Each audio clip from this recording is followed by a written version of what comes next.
కౌశిక వాణి కేంద్రం యూట్యూబ్ దర్శన్కి స్వాగతం. ఏస్కో మ్యూజిక్.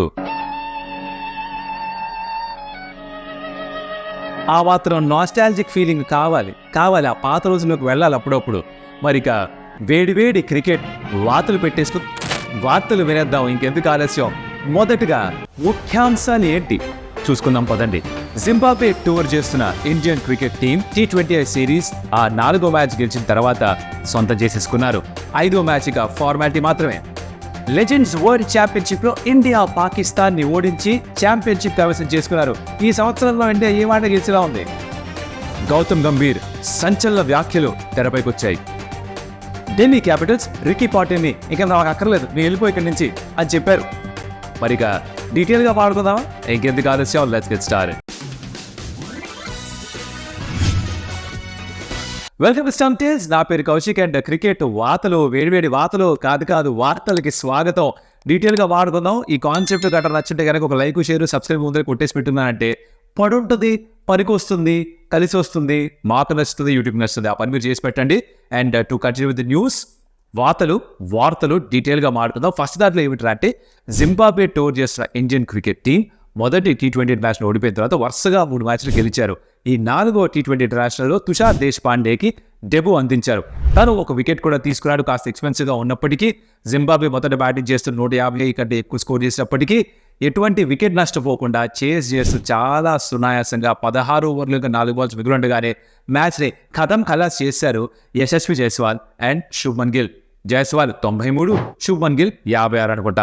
మొత్తానికి అడిట్ చేసి చెప్పా కదా, ఫర్ నో లాస్ కొట్టి పారేశారు. చాలా మంది అనుకుంటారు, అర్రే జైస్వాల్ సెంచరీ మిస్ అయిపోయింది, గిల్ ఒక 6 తక్కువ కొట్టుంటే అయిపోయింది కదా అని. బట్ వాళ్ళు ఆలోచించరుగా, ఎవరికి షార్ట్ ఆడే ఛాన్స్ ఉంటే వాళ్ళు కొట్టేస్తారు. సెంచరీ లేకపోతే మళ్ళీ వస్తూనే ఉంటాయిలే, చాలా పెద్ద కెరీర్ మనకి అని ఇద్దరు అనుకుంటారు కుర్రాళ్ళు. Captain Gill back to back half century ఇస్తానికి, Jaiswal very good confident knock, అగ్రెసివ్గా ఆడాడు. ఫ్యూచర్ చాలా ఉజ్వలంగా ఉంది అని చెప్పడానికి ఇది ఒక నిదర్శనం అనమాట. మళ్ళీ టాప్ 4లో 4 ఓపెనర్స్ అలానే కనిపించారు. దీనికి ఎప్పుడు మరి మార్పు కనిపిస్తుందో నాకైతే అర్థం కావట్లేదు. సంజు శాంసన్ నంబర్ 5 నాకు పెద్దగా నచ్చట్లేదు. బట్ అది ఆ పర్సనల్ ఒపీనియన్. నేను ఎవరిని, నాకు మీకు నచ్చకపోయినా వాళ్ళు చేసి వాళ్ళు అలాగో చేస్తారు. మనం అనుకునేదల్లా ఇలా పిచ్చపాటి కాకుండా ఆడుకోవడం అంతమించి ఇంకేం చేయలేం. సరే 5th మ్యాచ్ కూడా మిగిలింది. మరి 5th మ్యాచ్లో అన్నా సరే ఎవరికైనా రెస్ట్ ఇచ్చి రియాన్ పరాగ్ లాంటి వాళ్ళకు అవకాశం ఇచ్చి సంజు శాంసన్ కాస్త పైకి పంపించి ఇలాంటివి ఏమన్నా మార్పులు చేస్తారా అన్నది చూడాలి. బికాజ్ ఎలాగో ఫార్మాలిటీ మాత్రమే కాబట్టి మరి మిగతా ప్లేయర్స్కి కూడా కొన్ని పొజిషన్స్లో ఆడే అవకాశం ఇస్తే బాగుంటుందని నాకు అనిపిస్తోంది. మరి మీరేమనుకుంటారు కదా కమెంట్లో చెప్పాలి నాకు. ఎవరిని ఏ పొజిషన్లో ఆడితే చూడాలనుకుంటున్నారు, బ్యాటింగ్ కావచ్చు, బౌలింగ్ కావచ్చు, let me know in the comments. చదివి నేను కూడా తరిస్తా. చాలా మంది గత 2 వీడియోస్లో అడుగుతుంది ఏంటంటే, భయ్యా లెజెండ్స్ వరల్డ్ ఛాంపియన్షిప్ నడుస్తా, నువ్వు చూడట్లేదా, ఫాలో కావట్లేదా, అసలు ఎంత వాడుతారు తెలుసా, ఇండియా ఆస్ట్రేలియా సెమీఫైనల్లో కొట్టారు అని చెప్పేసి నిన్న వీడియో కింద కమెంట్లు కూడా చాలా మంది పెట్టారు. సరే వాళ్ళు పెట్టిన తర్వాత నేను ఏమిట్రా అంటే, మ్యాచ్ మొత్తం చూడకపోయినా కూడా ఎందుకు చూడలేకపోయానో, ఎందుకు చూడబుద్ధి కాలేదో కూడా చెప్తాను. బట్ అందరిని రెస్పెక్ట్ చేస్తూ ఆ న్యూస్ కూడా ఇక్కడ కవర్ చేస్తున్నాను. ఏమిట్రా అంటే, ఫైనల్లో ఇండియా పాకిస్తాన్ ఆడారు. 2007లో ఎలా అయితే ఇండియా పాకిస్తాన్ని ఓడించి అప్పుడు T20 వరల్డ్ కప్ సొంతం చేసుకున్నారు, అలాగే లెజెండ్ వరల్డ్ ఛాంపియన్షిప్ కూడా గెలిచేశారు. Winning hit Irfan Pathan bat నుంచి వచ్చింది.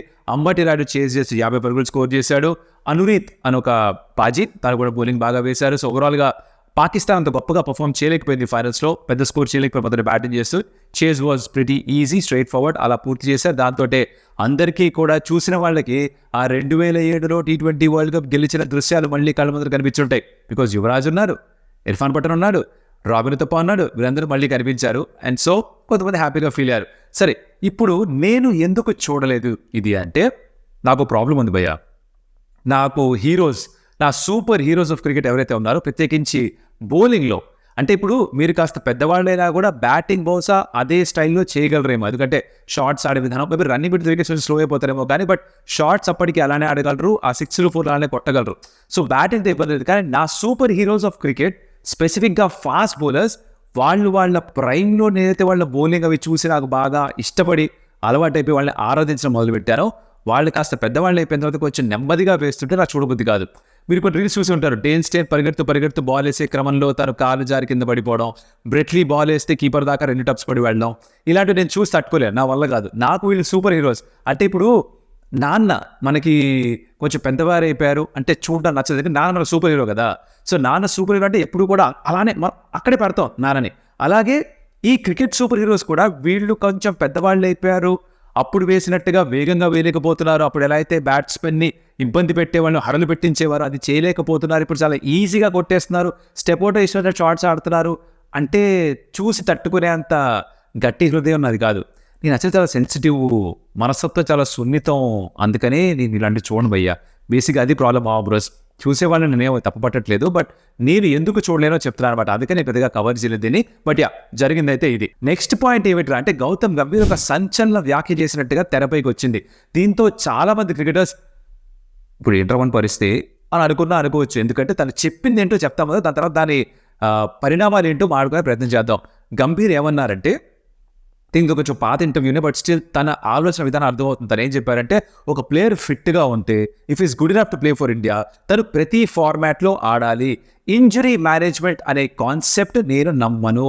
ఫిట్గా ఉంటే అన్ని ఫార్మాట్స్ ఆడండి, లేదు మీరు ఆడుతూ ఇంజూర్ అవుతారా. ఒక స్పోర్ట్స్ పర్సన్ జీవితంలో గాయాలు అనేవి అంటే ఇంజరీస్ అనేవి చాలా సర్వసాధారణం. ఇంజూర్ అయితే మీరు ఏం చేయగలండి, రీహాబ్ చేసుకొని మళ్ళీ వెనక్కి రండి, మళ్ళీ ఆడండి. అంతేగాని నేను రెడ్ బాల్ మాత్రమే ఆడతాను, నేను వైట్ బాల్ మాత్రమే ఆడతాను, నేను ఈ ఫార్మాట్ మాత్రమే ఆడతాను అంటే దొబ్బదు, అలా చేయకూడదు. నేను అసలు దీనికి అసలు ఏకీభవించను, నేను నమ్మను. I don't have belief in this concept అనేసారు. ఇది భలే ఉంది అబ్బా. దీంతో చాలా మంది వైట్ బాల్ స్పెషలిస్ట్ ఇప్పుడు రెడ్ బాల్ ఆడాలా అని అనుకుంటారు. కొంతమంది రెడ్ బాల్ స్పెషలిస్ట్ నాకు ఇప్పుడు వైట్ బాల్ ఛాన్స్ వస్తుందా, నేను ఆడచ్చా అని ఆలోచిస్తారేమో.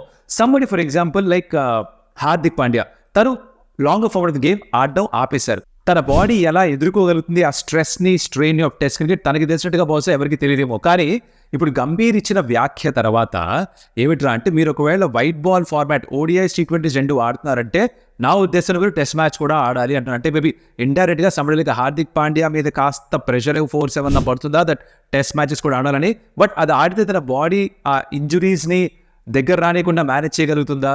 బట్ తను వైట్ బాల్ మాత్రమే ఫోకస్ చేద్దాం అనుకుంటున్నాడు. అలా కాకుండా రెడ్ బాల్ కూడా ఆడమని ఫోర్స్ చేస్తారా. మరి ఇలా ఆడాల్సి వస్తే కంపల్సరీగా తను ఏమన్నా ఒక ఫార్మాట్ నుంచి రిటైర్మెంట్ అనౌన్స్ చేస్తారా, ఇలా వేరే ప్లేయర్స్ కూడా ఏమైనా చేస్తారా. కొంతమంది స్పెషలిస్ట్ ఉన్నారు వైట్ బాల్కి, కొంతమంది స్పెషలిస్ట్ ఉన్నారు రెడ్ బాల్కి. అన్ని ఫార్మాట్స్ ఆడే వాళ్ళు తక్కువ. యూజువల్గా ఏంటంటే ఇప్పటిదాకా మనం చూసిన గత 5-6 సంవత్సరాలుగా 10 సంవత్సరాలుగా ఏమిట్రా అంటే ఒక్కొక్క ఫార్మాట్కి స్పెషలిస్ట్ని తీసుకొచ్చి వాళ్ళతో ఆడిస్తున్నారు. ఫర్ ఎగ్జాంపుల్ దూబే, తను T20 క్రికెట్ మాత్రమే ఆడతారు, ODI కూడా ఆడు. కేఎల్ రాహుల్ ఈ మధ్య కాలంలో టెస్ట్ మ్యాచెస్ అండ్ ODIs మాత్రమే ఆడిస్తారు, T20s ఆడించట్లేదు. సంజు శాంసన్ T20s మాత్రమే ఆడతాం, బట్ టెస్ట్ మ్యాచ్ ఆడట్లేదు. ఆడలేడా అంటే ఎందుకు ఆడినట్టు తప్పకుండా ఆడగలడు. సూర్యకుమార్ యాదవ్ టెస్ట్ డెబ్యూ చేసినప్పటికీ కూడా ఎక్కువ వైట్ బాల్ ఫార్మాటే ఆడుతున్నాడు. సో ఇలా ఉన్నప్పుడు మరి ఆ ప్లేయర్స్ వాళ్ళు ఆలోచన విధానం ఎలా ఉంటుంది, ఇప్పుడు BCCI దీన్ని ఎలా ముందుకు తీసుకెళ్తారు, గౌతమ్ గంభీర్ ఎలాంటి కండిషన్స్ పెడతారు, somebody like Hardik Pandya how will you deal with the extra pressure of playing the long form of the game. అంటే ఇప్పుడు ఇంజరీ అవుతుంది, నువ్వు పట్టించుకోకూడదు, ఎందుకంటే మీకుండే కెరీర్ చాలా చిన్నది, యాజ్ ఏ ఇంటర్నేషనల్ క్రికెటర్ అన్నీ ఆడాలి అంటే ఆయన చెప్పడం బాగానే ఉంది. కానీ ఒక ప్లేయర్కి మాత్రమే బహుశా తెలుస్తుంది కదా తను ఎంతవరకు తన బాడీని పనంగా పెట్టి ఆడగలడో. ఇప్పుడు ఎవరైనా సరే ఇప్పుడు ఆలోచించాలి మనం. ఫర్ ఎగ్జాంపుల్ హార్దిక్ పాండ్యా తీసుకుందాం, తన గురించి మాట్లాడుతాం కాబట్టి తనకు తెలిసి ఒక 3-4 సంవత్సరాలు బహుశా ఆడగలడేమో అని. టెస్ట్ మ్యాచెస్ కూడా ఆడితే ఒక సంవత్సరంలో కెరీర్ పూర్తయిపోతుందేమో. ఇంజరీ పెద్ద ఇంజరీ మళ్ళీ అవ్వచ్చు, బ్యాక్ ఇంజరీ అవ్వచ్చు. ఇప్పుడు ఏం చేయాలంటే టెన్షన్ పడక మామ, ప్లీజ్ కూల్గా ఆలోచిద్దాం రా. అది కాకుండా తను మేనేజ్ చేసుకుంటూ తన లోడ్ని తన ODIs అండ్ T20s మాత్రమే ఆడదాం అనుకుంటే తన కెరీర్ని పొడిగించుకోవచ్చేమో. ఆబ్వియస్లీ డబ్బులు కూడా కాస్త ఎక్కువే వస్తాయి. 1 సంవత్సరం 4 సంవత్సరాలు ఆడితే ఇప్పుడు ఇంజరీ అయిపోయి పక్కన కూర్చుంటే డబ్బులు ఇవ్వరుగా, సెంట్రల్ కాంట్రాక్ట్లో లేకపోతే. అండ్ ఆ ఇంజరీ కంటిన్యూ అయితే నెక్స్ట్ ఇయర్ సెంట్రల్ కాంట్రాక్ట్లో తీసుకోరుగా.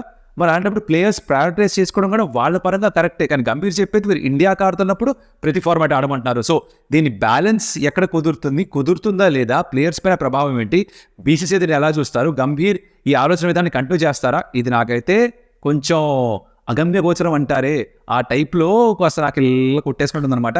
మీరేమనుకుంటున్నారు దీని గురించి, మీరు ఎవరి సైడ్ దీంట్లో, గంభీర్ సైడా ప్లేయర్స్ సైడా, కమెంట్లో చెప్పండి. వెరీ ఇంపార్టెంట్ టాపిక్, లైట్ తీసుకోవద్దు దీన్ని. ఫ్యూచర్లో రాబోయే కాలంలో మనకి ఇది ఎలా ప్లే అవుట్ అవుతుందో, ఎలా మనకి తెరపైకి వస్తుందో చూడాలి ఈ సన్నివేశాలన్నీ కూడా. నెక్స్ట్ శివరాకర్ పాయింట్ ఏమిట్రా అంటే, ఢిల్లీ క్యాపిటల్స్ 7 సంవత్సరాలుగా వాళ్ళకి కోచ్గా ఉన్న రికీ పాంటిని చాలే పోయ్యా, నువ్వేం మాకు ఎలాగో టోర్నమెంట్ తెచ్చిపెట్టలేదుగా, కప్పేమి గెలిపించలేదుగా, ఇంకా చాలు నువ్వు ఆడింది, మమ్మల్ని ఆడించింది చాలు, ఇక వెళ్ళిపో అని చెప్పి తెగదెంపులు చేసేసుకున్నారంట. So Ricky Ponting one of the all time greats of Australian cricket. Of course as a coach అంత గొప్ప రికార్డ్ లేదు. MI తరపున కోచింగ్ చేసినప్పుడు ఐ థింక్ తను ఎప్పుడైతే క్యాప్టెన్సీ రోహిత్ శర్మకి చేసినప్పుడు MI గెలిచారు, గుర్తుందా. దాని తర్వాత నుంచి ఐ థింక్ MIలో కూడా ఉన్నాడు తను. DCకి మూవ్ అయ్యాడు, కాకపోతే DCకి ఎక్కడా కూడా టైటిల్ అందించింది లేదు. సో DC మేనేజ్మెంట్ ఈ నిర్ణయం తీసుకున్నారని చెప్పి సౌరవ్ గంగూలీ వాళ్ళ హెడ్ ఆఫ్ క్రికెట్ ఆపరేషన్స్ చెప్పారు. సౌరవ్ గంగూలీ ఎప్పుడు ఆ కోచింగ్ బాధ్యతలు స్వీకరిస్తారట రాబోయే ఐపీఎల్ సీజన్కి. మరి మిగతా ఇంకెవరైనా హైర్ చేస్తారా ఆ పొజిషన్కి అన్న చూడాలి, వెయిట్ చేసి చూడాలి. బట్ రికీ పాంటింగ్కి గుడ్ బై చెప్పేశారు. పాంటింగ్ మరి వేరే ఫ్రాంచైజీకి ఏమన్నా మూవ్ అవుతారో will have to wait and see. అంటే ఇప్పుడు జనరల్గా ఒక టీం బాగా పర్ఫామ్ చెప్పితే కోచ్ మీద వేటు పడడం సర్వసాధారణం. ఎక్కువగా ఫుట్బాల్లో చూస్తుంటారు మీరు ఇది, రైట్? ఒక టీం కనుక క్వాలిఫై కాకపోతే సెమీఫైనల్స్కో నాకౌట్స్కో బయటకు వెళ్ళిపోగానే కోచ్ రిజైన్ చేస్తున్నా అంటారు. అలాగే మొన్న ఇటీవలే ఇండియా ఫుట్బాల్ కోచ్ ఇగోర్ స్టిమాక్ని కూడా తీసేశారు. సో అలానే ఇక్కడ మరి రికీ పాంటింగ్ కూడా పంపించారు. ఇది ఎంతవరకు సబబు అంటే somebody has to pays the price for not performing. DC మరి కన్సిస్టెంట్గా ఫైనల్స్ దాకా ఒకసారి వచ్చారు, గెలిచింది లేదు. సో బేసికలీ అది కాస్త ఎక్కడో వాళ్ళకి ఇబ్బందిగా కలిగింది అనమాట, ఓనర్స్కి, టీమ్ మేనేజ్మెంట్ అందరికీ కూడా. సో పాంటింగ్ బాయ్ బాయ్ అని చెప్పారనమాట. ఇది సంగతి. మీకు ఇవాళ ఇంకే పెద్దగా క్రికెట్కి సంబంధం లేని న్యూస్లు అవన్నీ తీసుకురాలేదు. రోజు చెప్తే ఏం బాగుంటుంది అంటే, ఇప్పుడు రోజు తినేసామనుకోండి పాచిందికే పచ్చడి అయిపోతుంది. మరి పచ్చడి అలా ఫ్రెష్గా ఉండాలంటే ఇది రోజు చెప్పకూడదు అనమాట. అందుకని ఇక్కడితో ఇలా ఆపేస్తున్నాను. మరి మీకు ఈ వార్తలు బాగా పడ్డాయి, అదే వార్తలు చెవిన బాగా పడ్డాయా అని అడుగుతున్నాను. ఏ వార్త బాగా నచ్చింది అది కమెంట్లో చెప్తూ, మీ సూచనలు కాస్త అందిస్తూ, వేరే ఇంకేమైనా కవర్ చేద్దామా దాని గురించి మాట్లాడుకుంటూ కమెంట్లో చెప్తూ, అలాగే ఒక లైక్ షేర్ చేశారంటే యూట్యూబ్కి నచ్చుతుంది, అల్గోరిథంకి నచ్చుతుంది. అలాగే సబ్స్క్రైబ్ చేస్తే మాకు నచ్చింది, ఆ పని మీరు చేసి పెట్టండి. మరొక వీడియోలో మళ్ళీ కలుస్తా. ఫైనల్ చూడడం మర్చిపోకండి, యూరోది, వింబుల్డన్ది. ఆల్కరాజ్ వర్సెస్ జోకోవిక్, ఇక్కడేమో స్పెయిన్ వర్సెస్ ఇంగ్లాండ్. 2 కవర్ చేయండి. మారుతుంది నెక్స్ట్ వీడియోలో. అదియోస్ అవిగో.